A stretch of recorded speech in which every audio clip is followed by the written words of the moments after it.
108th day of class, and during this class we talked of two revolutionary ideas that changed the world: abolitionism and constitutionalism.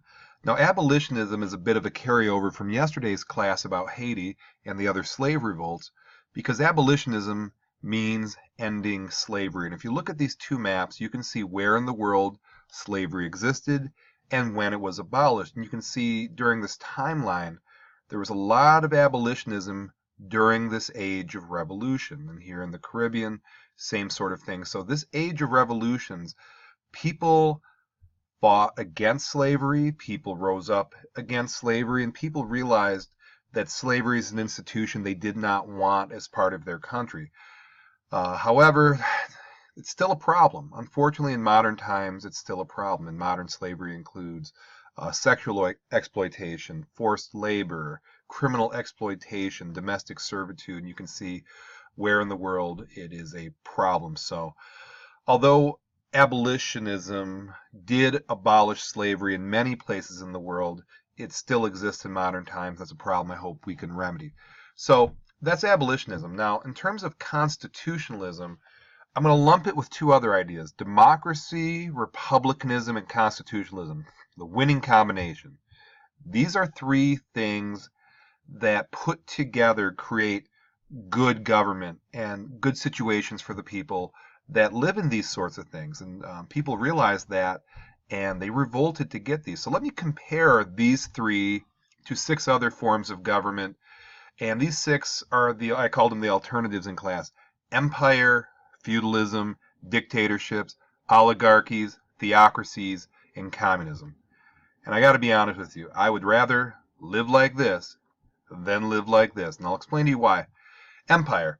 Empire is conquer and expand. And we did some demonstrations in class, and you recall I took the biggest, strongest guys in the class and I put them together, and I went from person to person, and I said, join us or die. And some said no, and we had to, metaphorically of course, kill them. If you look at the story we've learned so far, many empires existed. Rome was an empire. The Mongols were an empire. The Ottoman Empire. Now, pros and cons. Pros, very simple, very effective. They last a long time. Cons, it's not fun to get taken over. It's not fun to be on the bad side of that. It's not fun to be on the weak side. Pro, if you take a person over and you give them a better way of life, as you could argue with, say, Alexander the Great, that's a good thing. Con, if you take somebody over and you give them a worse way of living, that's not something you'd want. So empires are a mixed bag: effective, simple, long-lasting, but not my first choice on how I'd want to be run. Feudalism. Feudalism existed for centuries. Some pros: it is very orderly, and everybody knows their place. Okay, the king is at the top, and they have their lords, and the lords give loyalty to the king in return for land, and the knights protect the serfs and protect these people. If the serfs ever rise up or the peasants ever rise up, the peasants work in return for protection. And the upside is, it is simple, it is effective. The downside is, I don't want to be a peasant, to be illiterate, have no hope for growth. So that's the downside. Again, not my first choice on how I want to be governed. Dictatorships. Absolute power corrupts absolutely. That is when somebody has absolute power. And I gave an individual from every hour that kind of power. And I had people doing push-ups and being yelled at and mistreated very quickly. And nobody liked it except for the one person who was the dictator. If you look at this fine menagerie of individuals here, Mao Zedong, Mussolini, Hitler, Kim Jong-un, Pol Pot, Idi Amin, these are some of the most evil human beings that have ever walked this earth, and they share one thing in common: dictators. These don't end well, and nobody's going to say, I want to live in a dictatorship. It's not something anybody would want. Oligarchies. Oligarchies are small groups in charge. Now, it sounds a little lighter than dictators, but let's go with human nature. If you have 3 or 4 or 5 people with equal power and have a say over things, people are going to want to be the head person in charge. And here's 2 examples in history. The triumvirates of Rome. They tried to have 3 people be in charge of Rome. They tried it a second time. they all failed and one person emerged. So oligarchies often turn into dictatorships. Theocracies. Theocracy is the opposite of this notion of separating church and state. It's this idea that religion and government should be put together. And if you recall in class, I found the most religious people in class, not the biggest and strongest, and we banded together and we put out the door people who did not agree with us. Now, we didn't use violence in this case. And I guess a pro would be if you get rid of all the people who disagree with you, you're all on the same page. The downside is it kind of goes against cultural pluralism. You're only having one flavor, one type of person. And if you're not in agreement with those religious leaders, you're going to face some problems. And I have 3 different religions here. You have to ask yourself, are they any different?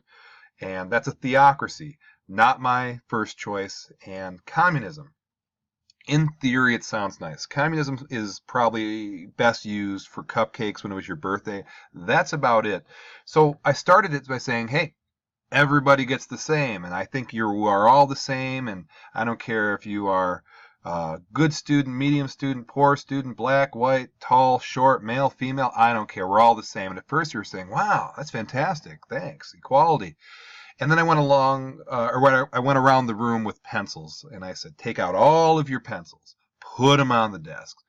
And some people had a lot. I had one person with 15 pencils, but I told everybody gets 2.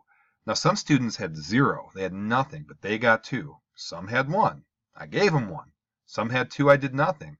The people who had a lot, I took them so I could give them to the other students. Now, in this silly analogy, people who are happy, the people who had none, the people who did not do the right thing and bring a pencil to class, people who were not happy for people who went out and paid money for all those pencils and got it taken from them. So communism, you take all the resources and then you reallocate it. It sounds fair, but it's not. In theory, communism works. In reality, it does not. Breadlines. So let's compare something a little more positive than these 6. Democracy, republicanism, and constitutionalism. And people did rise up and fight to get these things. Now, democracy, very simple. Majority rules. The people rules. Quick vote. If there's 25 people in the class, who wants choice A? 15. Who wants choice B? 10. It's choice A. What's good about it? Fair. Everybody has a say. The downside is if you are in that minority view, do you ever get your way? And the answer is no in that case, but if you want to even call that a downside. But democracy is majority rules. Republicanism, representatives speak on our behalf. And in America, we have 435 House members, and each state has 2 senators to speak on our behalf. And even in class, I gave a hypothetical that there was a position that every hour, whoever was chosen would receive a $1,000 stipend, and people wanted that. And I said, okay, who are going to be our candidates? And I put 2 candidates against each other, and inevitably they started puffing themselves up, saying how good they are, and started dogging out the other person. So the upside of republicanism, it's efficient, it works, people can vote, people have a say, there's popular sovereignty. I guess the downside you could look at is politics, because inevitably you're going to have 2 sides saying, I'm so great, you're so bad, I'm so great, you're so bad.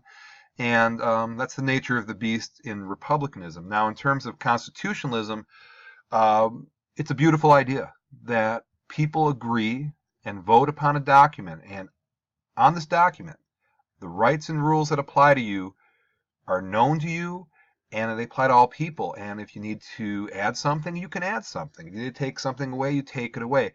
I said that no good can come from dictatorships. I'll make an argument no bad can come from constitutionalism if it is done right, if the people are involved, if the people are active citizens, no bad. So let me summarize this. You know what? That just seems to be frozen, but always ready for a plan B. There we go. All right, I want to show you this map and give you a history of democracy and, in a sense, the revolution where during this time people were fighting to get democracy in a lot of places in the world. So let's look at our history in 90 seconds. So if you go back to the beginning, to the River Valley civilizations, Mesopotamia, you have kings, tribes, tyrants. That's ancient history. And then we see the birth of democracy in Athens about 2,500 years ago. And this is the beginning of Western Civ. Greece fades out, and that goes to the Roman Republic, the first democratic world power, and the Roman Republic turns to an empire, and eventually the age of feudalism with that pyramid. And from feudalism, we have the Magna Carta, the first document that had everybody follow rule of law. And one of the English colonies, the United States of America, born July 4th, 1776, had a little bit of an experiment. We are going to create a nation based entirely on democratic republic principles. And we had a revolution, we were successful. French, a few years later, they have a revolution.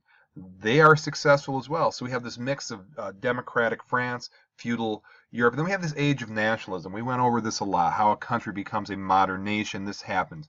And America spreads, manifest destiny, sea to shining sea.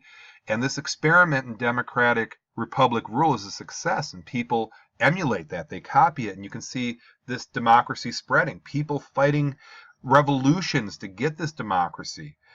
And then, unfortunately, the doo-doo hits the fan. The First World War, horrible carnage, 20 million dead, and what emerges from this are very unpleasant people. Mussolini and Hitler and Stalin, and to the point where they infiltrate Europe and they infiltrate Russia.